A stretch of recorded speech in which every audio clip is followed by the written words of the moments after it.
I didn't care how many hours I was working. It was irrelevant to me. It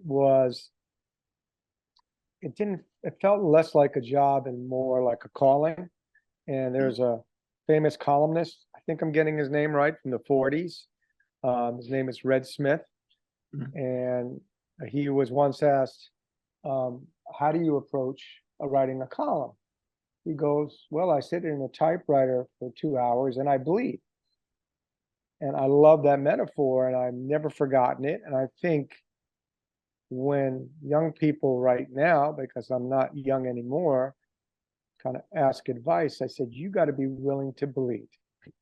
And I think if I look back and give myself any modicum of credit during that time, it would be that I was willing to bleed. And, I ended up working at baseball for 17 years later on. And I remember Sparky Anderson, the Hall of Fame manager for the Reds, when I asked him about Pete Rose, he said, how would you describe Pete Rose? He said, well, Pete Rose would walk through hell in a gasoline suit to play baseball.